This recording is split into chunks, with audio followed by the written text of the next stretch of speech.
We're very proud to have Dr. Jesus Sancho with us here today, who will share his experience and knowledge on the topic. Dr. Sancho works at the Respiratory Medicine Department of the University Hospital in Valencia, Spain, as well as at the Incliva Health Research Institute. As many of you know, Dr. Sancho has published a lot on the topic, and if I'm correct, the latest publication dates not longer than a month ago in the ERS Breathe magazine, and I can advise everybody to read the Ask the Expert article he published on how to increase non-invasive ventilation effectiveness in bulbar amyotrophic lateral sclerosis patients. So we really do have a real expert on the topic. Welcome, Jesus, and I will hand it over to you for your presentation. Welcome. In first place, I want to thanks for the invitation to participate in this webinar. Good morning, everybody. I'm Jesus Sancho, and we are talking about the repercussion of bulbar dysfunction in the effectiveness of non-invasive ventilation and assisted coughing techniques in ALS patients. Okay, amyotrophic lateral sclerosis, ALS, is a progressive neurodegenerative disorder of unknown origin, although very few proportion of patients has a genetic disruption that cause loss of both upper and lower motor neuron functions, resulting in muscle weakness. In this way, respiratory muscles are also affected, leading to respiratory failure and an ineffective cough effort. Respiratory problems secondary to respiratory muscle impairment are the main cause of hospitalization and death in ALS patients. Inspiratory, expiratory, and upper airway muscles are affected, resulting in impaired ventilation, impaired respiratory secretions management, and impaired airway protection mechanisms, especially during swallowing. Although there is no treatment for this disorder, respiratory muscles, eyes, both non-invasive ventilation and assisted coughing techniques have been shown to increase survival, avoid hospitalizations, relieve symptoms, and increase quality of life in these patients in ALS. So we apply non-invasive ventilation to control ventilation and cough-assisted techniques to control or to manage respiratory secretions. As we can see, the use of non-invasive ventilation with assisted coughing techniques increase significantly survival. We have here two groups of patients from Valencia, Spain, in which the first group used non-invasive ventilation and assisted cough techniques, and the other group, blue line, who refused the use of these techniques. As we can see, survival in those patients using non-invasive ventilation and assisted coughing techniques, survival was more greater than the other group of patients who refused these techniques. Around 50% of patients have bulbar onset. However, irrespective of the clinical syndrome at disease onset, spinal, bulbar, or respiratory, bulbar impairment develops in almost all cases along the course of the disease, becoming severe at late stage of the disease. Bulbar dysfunction in ALS patients is a group of symptoms produced by progressive degeneration of motor neurons at the medulla oblongata and corticobulbar tracts, affecting the facial nerve, glossopharyngeal nerve, vagus nerve, accessory nerve, and hypoglossal nerve. These nerves control the reflex activity of the pharynx, larynx, and trunk, and are involved in many functions such as coughing, swallowing, sneezing, salivation, shaking, or speaking. Moreover, bulbar dysfunction plays an important role in the management of respiratory problems in ALS. The effectiveness of respiratory muscles aids, non-invasive ventilation, and assisted coughing techniques are hampered by the deleterious effects of bulbar dysfunction. Different studies have found that severity of bulbar dysfunction at non-invasive ventilation initiation is a prognostic factor for non-invasive ventilation and assisted coughing tolerance and effectiveness, decreasing survival in these patients. Here we have the plots of different survival plots of different studies showing that those patients with severe bulbar dysfunction and non-invasive ventilation initiation have a decreased survival comparing with those with non-severe bulbar dysfunction.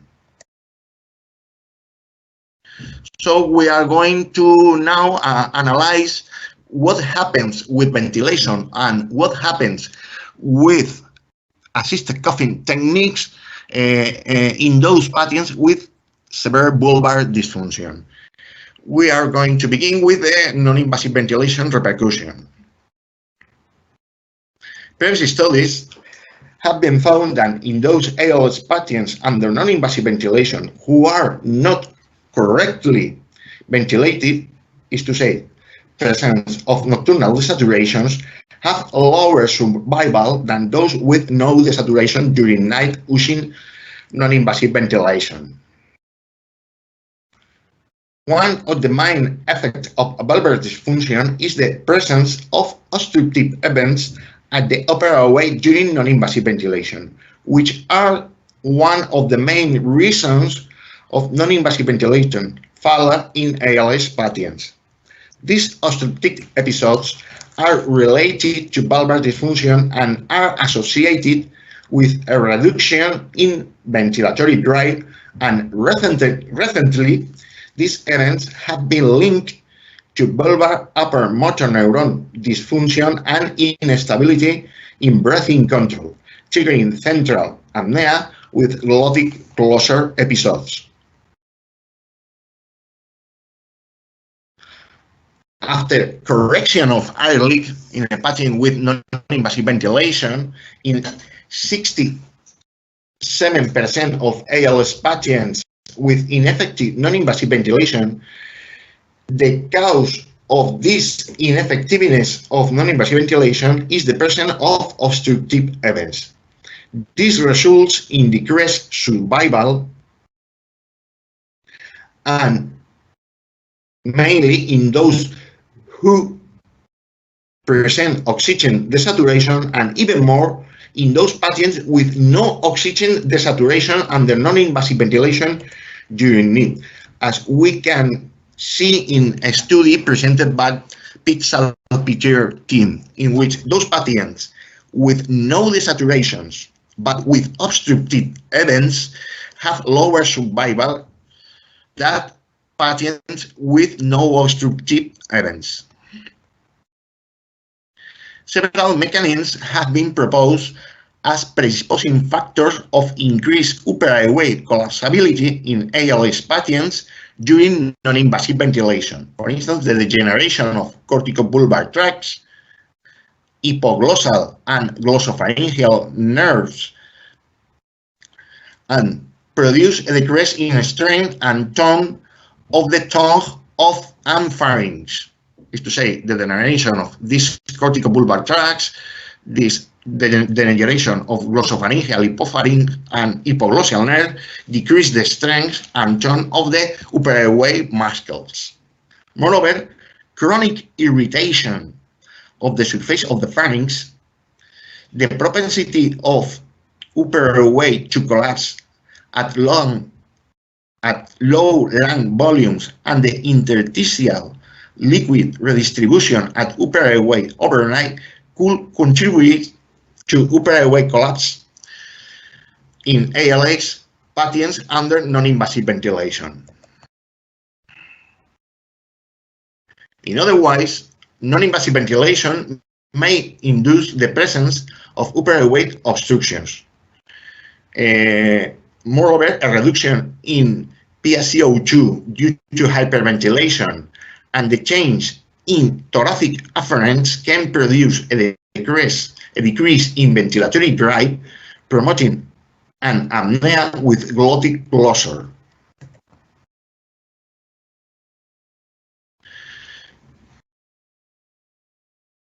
Another important point is that different studies have found that interface can play a role aggravating obstructive events at upper airway during non-invasive ventilation in different pathologies, including ALS patients. This effect has been described when an oronasal mask is used. In fact, high ventilatory process pushes the tongue base backwards, collapsing the pharynx and flopping the epiglottis to obstruct the airway. Finally, bulbar-related symptoms such as cyalorrhea or respiratory secretions encumbrance can produce a negative impact on tolerance and effectiveness of non-invasive ventilation in ALS. An important thing must be taken into account. ALS causes progressive respiratory muscle weakness, so although non-invasive ventilation is due initially during sleep hours, the number of required hours of non-invasive ventilation use increase as the disease progresses. In case of continuous non-invasive ventilation, use of a comfortable mask such as a nasal mask or a mouthpiece during the day is recommended. Nonetheless, failure of leak closure caused by poor bulbar function generates excessive air leaks through the mouth and inability to retain the mouthpiece, making non-invasive ventilation ineffective with these interfaces. How can we identify the problem? We have different tools in order to identify problems in non-invasive ventilation related to bulbar dysfunction. At the first level, we have to pay attention to the symptoms reported by the patient, both bulbar symptoms and hypoventilation symptoms. Sometimes obstructive events are reported by the patients as a stop to the passage of air through the upper airway. It's important to detect hypercapnia or increase in bicarbonate levels. We have another tools to identify the problem during non-invasive ventilation, such as the building ventilator software, a polygraphy, a polysomnography, and recording on transcutaneous CO2 during night. New ventilators allow integration of polygraphy tracing, is to say, saturation, oxygen saturation, CO2, respiratory effort bells, added to the pressure time and volume time and flow time curves generated by the ventilator. Sometimes we have to resort to techniques that allow us to visualize the upper airway during non-invasive ventilation, such as video laryngoscopy or ultrasound of the upper airway during non-invasive ventilation use. So what are the proposed solutions to resolve these problems in bulbar patients with non-invasive ventilation? The first step is to correct the leaks. However, keep in mind that upper airway obstruction events during non-invasive ventilation may be the cause of these leaks. When the obstruction occurs, the air will not be introduced into the air and will generate aerophagia or leaks around the mask. Please take this into account. Thus, in these cases, the correction of the leaks consists in the solution of the obstructive episodes.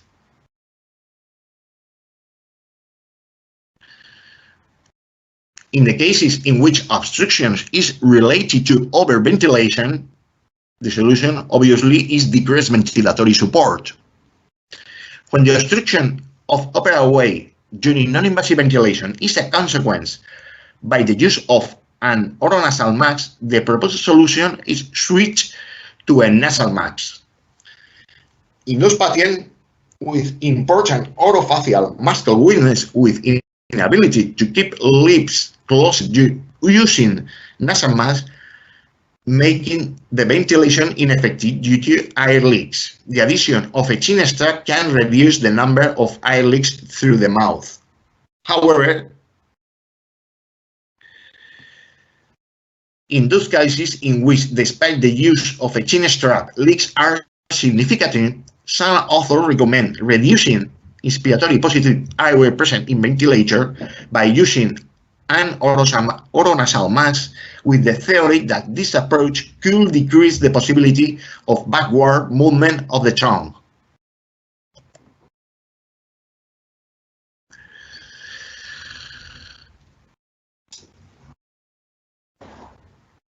The most frequent proposed solutions to resolve upper airway obstructions not generated by hyperventilation or by the use of orofacial masks, when the obstruction is not produced by hyperventilation or due to the action of oronasal masks, the most frequent proposed solution is increased expiratory positive airway pressure in the ventilator to a maximum of 14 centimeters of water, with the purpose to improve upper airway patency. However, in some patients, this action is not well tolerated. In these cases, with bad tolerance to high levels of expiratory positive airway pressure, some authors recommend the use of ventilator devices with automatic expiratory positive airway pressure. In other words, this attitude is not always effective, mainly in patients with upper motor neuron dysfunction at bulbar level and in those obstructive events produced during no rapid eye movement stage of the sleep. Other proposed solutions are those oriented to reduce the time window for upper airway collapse. Is to say, introduce the air from ventilator into the lungs before complete upper airway obstruction occurs. Depending on ventilatory mode, the actions for this purpose are different. In the case of pressure ventilator modes, the actions proposed are decrease maximum inspiratory time, use a fast rise time, or decrease inspiratory positive airway pressure. For volumetric modes, the proposed solutions are decrease inspiratory time, use a decelerating flow pattern, use a fast rise time, or decrease tidal volume. Other solution that we can use is switch from pressure modes to volumetric modes in order to control these obstructive events. Other proposed solutions by different authors to resolve upper airway obstructions during non-invasive ventilation are avoid supine position during sleep in those cases with body position origin is the origin of obstructions, or we have anecdotal communication in which the use of a cervical collar or a mandibular advance device resolve the obstruction at upper airway during non-invasive ventilation. Regarding to bulbar-related symptoms, interference with non-invasive ventilation that can be affect the effectiveness and the tolerance to non-invasive ventilation, we have, for instance, for sialorrhea, different treatments have been proposed, such as the use of anticholinergic drugs, botulinum toxin, or radiotherapy. Regarding to respiratory secretions, we will discuss respiratory secretions management in the second part of this presentation. Finally, for those patients needing continuous non-invasive ventilation, only 19% of them are able to successfully use mouthpiece ventilation. When the patient is unable to retain mouthpiece ventilation due to muscle weakness, consider 24-hour mask ventilation, using different models of masks so that the support points are not always the same and thus avoid the formation of ulcers or in the skin. Now, in the second part of the presentation, we are going to analyze the effects of bulbar dysfunction for assisted coughing techniques during respiratory secretions management. Patients with ALS present a decrease in cough effectiveness due to respiratory muscle weakness, both inspiratory, expiratory, and upper airway, as I said previously. Cough effectiveness is largely dependent on the peak flow of air generated during the expulsive phase of the cough effort, the so-called peak of flow. In this way, values of peak of flow lower than 2.7 implies an ineffective cough, and values lower than 4.25 measured in medically established situation implies a risk of an ineffective cough during an acute episode.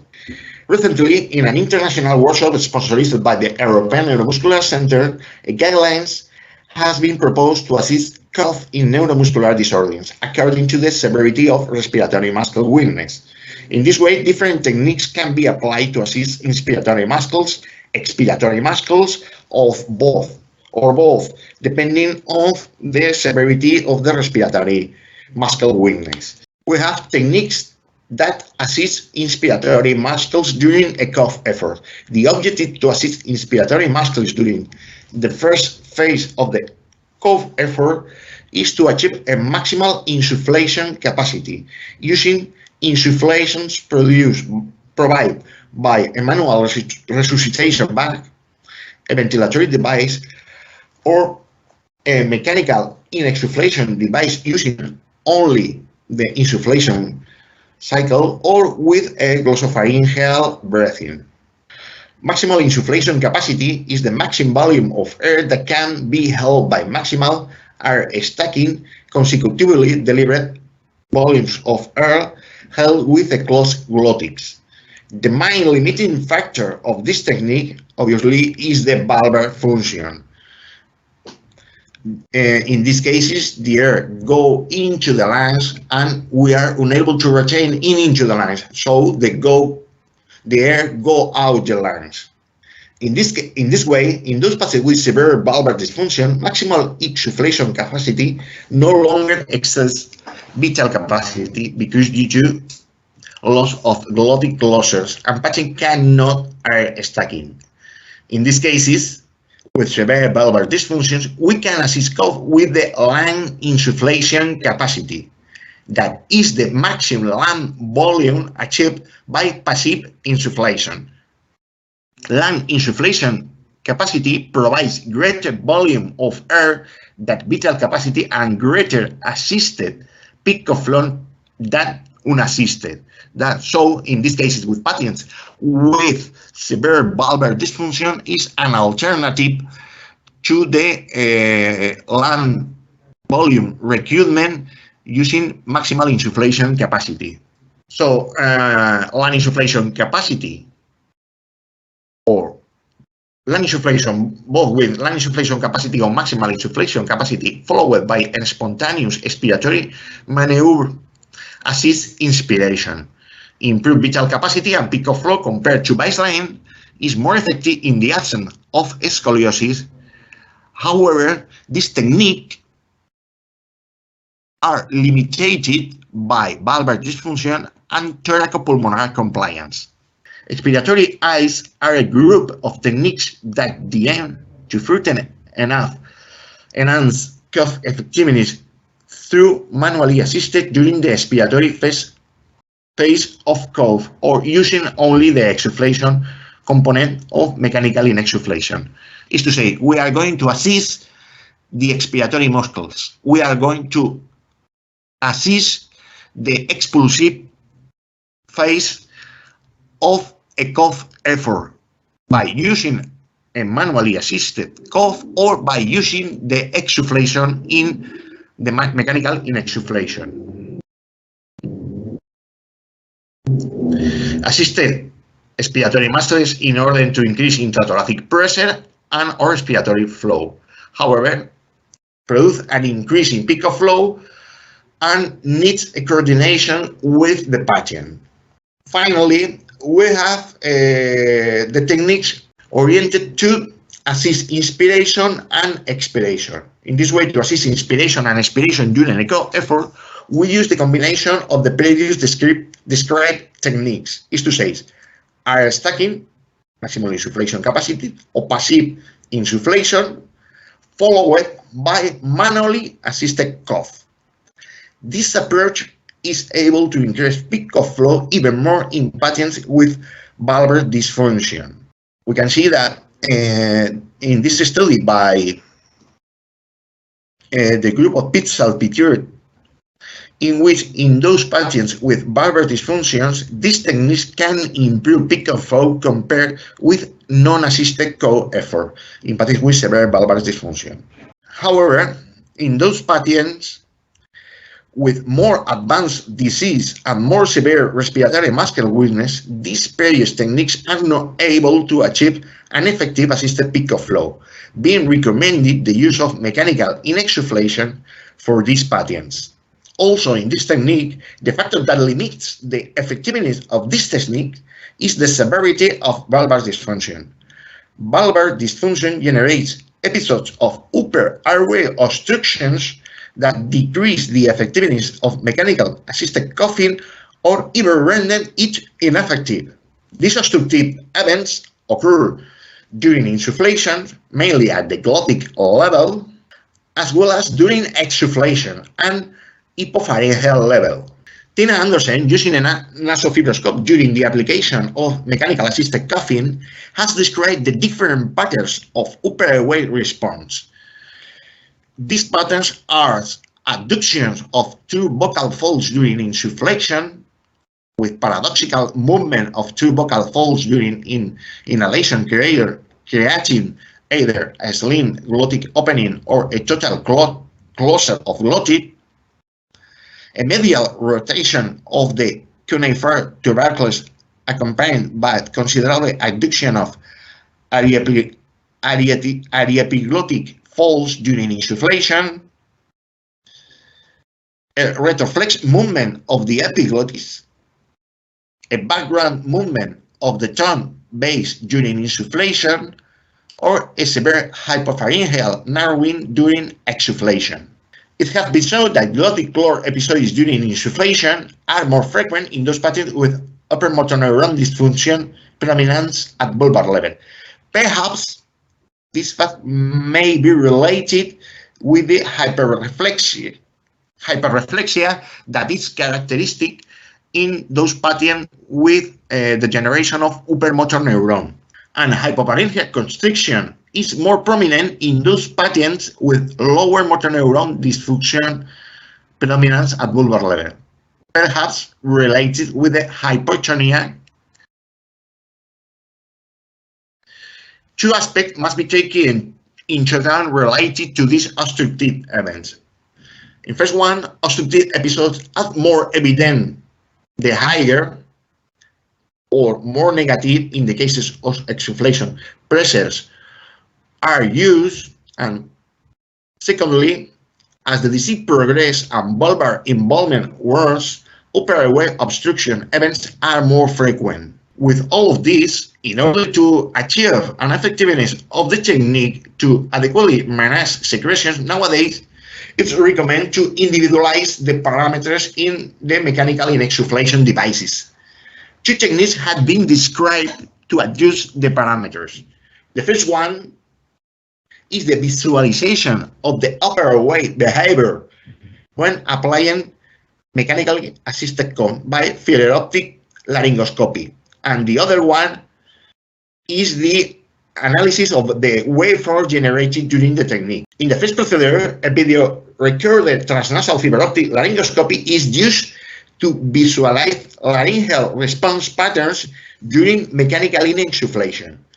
The laryngoscope is inserted into the nostrils through a hole made in the mask. Tina Andersen previously present a webinar here in talking about the use of this technique for adduced mechanically assisted coughing technique. In the second technique, a pneumotachograph is placed in line between the mask and the circuit, generating pressure time and flow time plots generated by applying mechanical insufflation. These waveforms are displayed in real time on a monitor, and we can see with these waveforms visualize the laryngeal response to the application of mechanical insufflation. Two recent proposed algorithms for personalized approach to triage of mechanical insufflation settings in ALS patients are very similar. Both algorithms state that in those patients with bulbar involvement, we must consider the possibility of analyzing the upper airway response either with a laryngoscope or with chart analysis to adjust the parameters. Following the same line, Michelle Chagwin, in a review on mechanical insufflation published a month ago recently, proposed an algorithm for the adjustment of the parameters where she considers the analysis of the curves generated curves to achieve an effective technique. So the objectives to keep in mind when adjusting the parameters are as follows. First one, avoid obstruction. Second one, achieve an effective mechanical assisted peak of flow. And finally, comfortability for patient. As we have talked about non-invasive ventilation, the first step is to correct the leaks. Also, keep in mind that the upper airway obstruction itself might be the cause of these leaks during the application of the technique. The second point is to identify the problem, is to say, to determine whether or not there is an obstruction and whether it is during insufflation or exsufflation, using a laryngoscope or analyzing waveforms.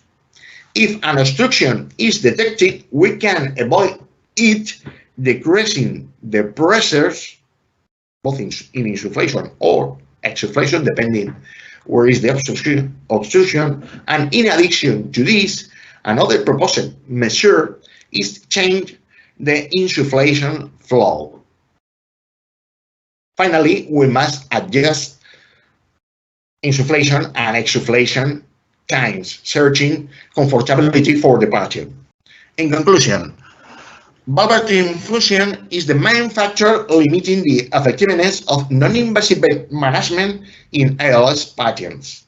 The presence of obstructive events during both non-invasive ventilation and mechanical insufflation are the main consequence of bulbar involvement. Individualization of parameters with both non-invasive ventilation and mechanical insufflation is essential to improve the effectiveness of these techniques. And finally, periodic monitoring of non-invasive ventilation and mechanical insufflation effectiveness is essential because bulbar dysfunction is a progressive feature in ALS. I want to introduce the next webinar on Thursday, 25 May, about COPD at home, high flow nasal oxygen or non-invasive ventilation by the Dr. Maxime Pachaud. Thank you very much. Okay, thank you.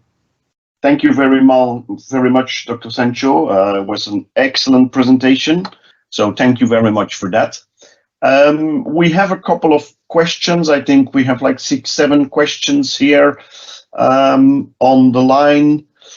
The first one is, I think, somebody who has an ALS patient with a history of sleep apnea, established on NIV therapy, IPAP 18, EPAP 8.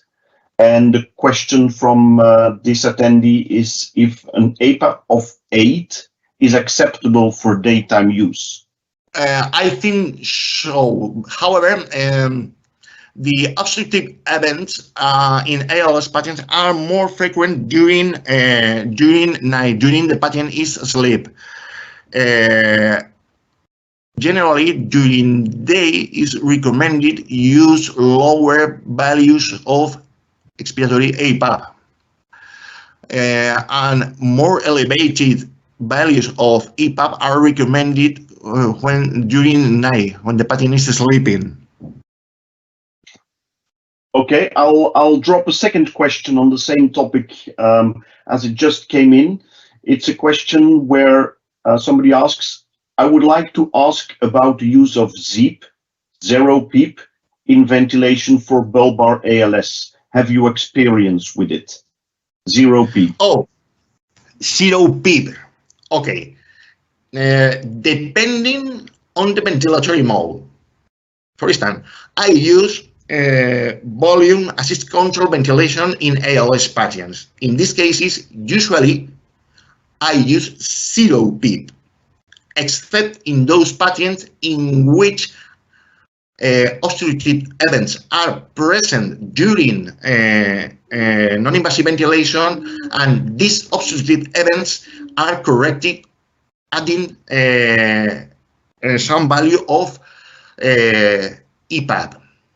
If we use pressure ventilatory modes, we need to use lower a certain level of EPAP to avoid reinhalation of CO2. Okay, thank you.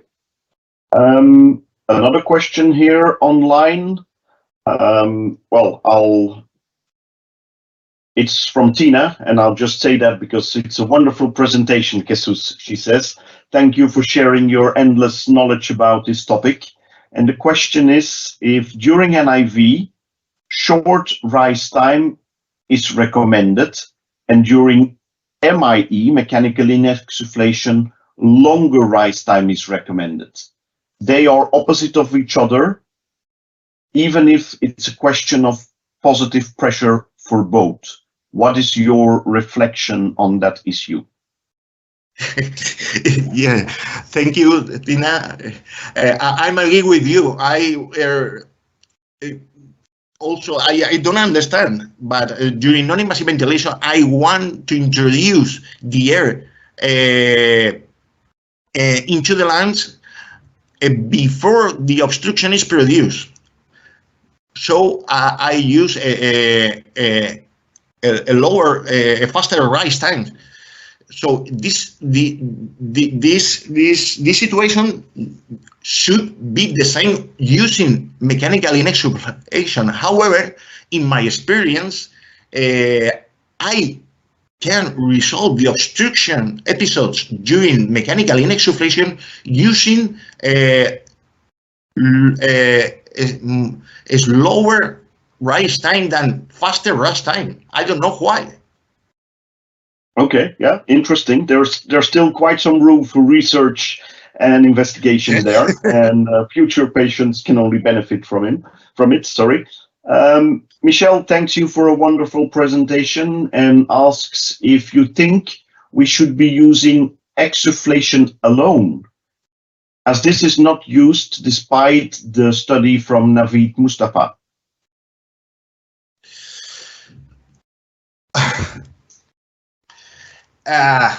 Only exsufflation. I use only exsufflation in these cases in which patients have the ability to increase lung volumes with their own respiratory muscles, is to say, in those patients with no need to assist inspiratory effort.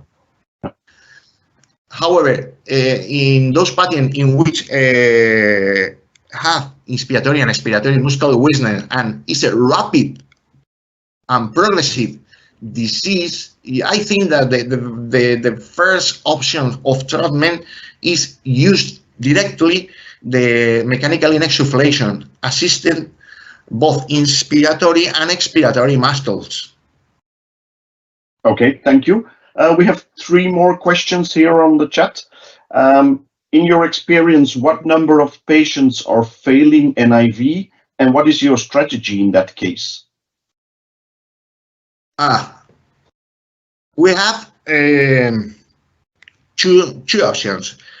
The first option is patient with our agreed non-invasive ventilation, and we prescribe non-invasive ventilation, and the disease progress, and with the time, non-invasive ventilation turns ineffective.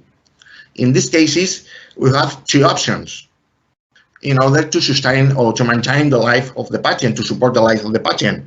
The first one is to perform a tracheostomy.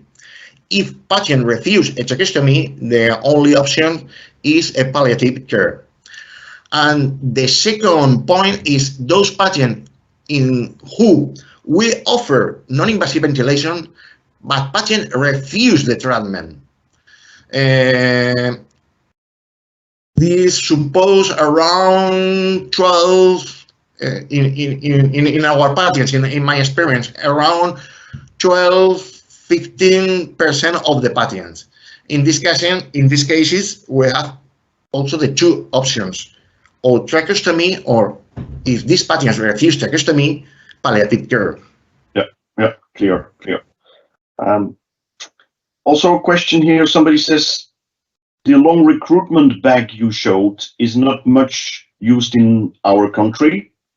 Do you think it should be standard of care, and shall it be the first choice before mechanical insufflation?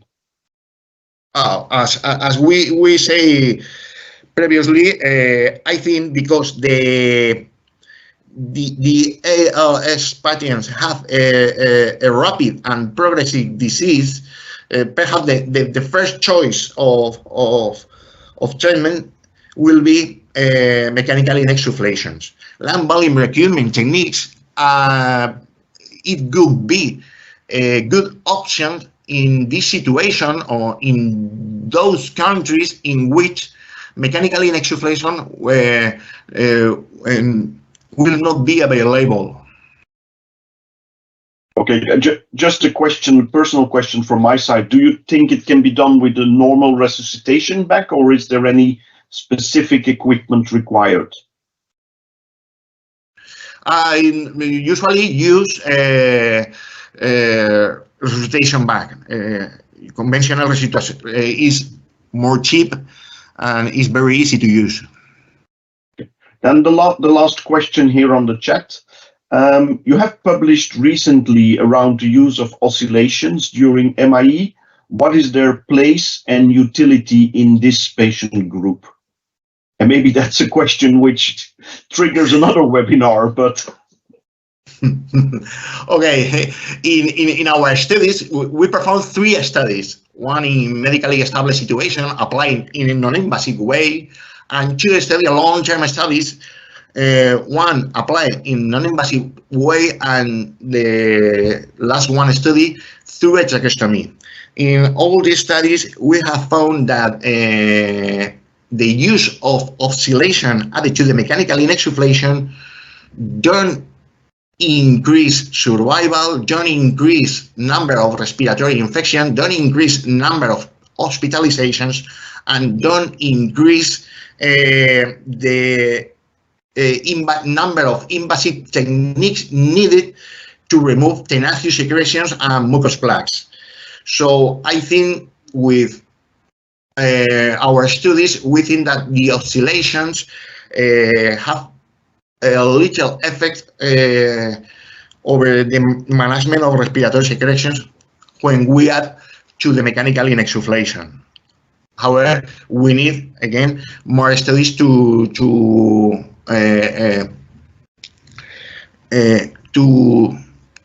to evaluate different frequencies, different amplitudes, different situations. Yeah, thank you.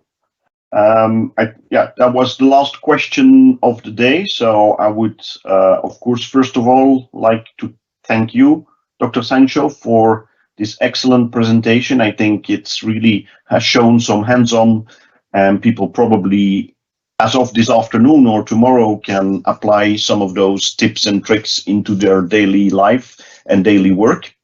I'd like to also thank all of you that are online and joined us for this webinar.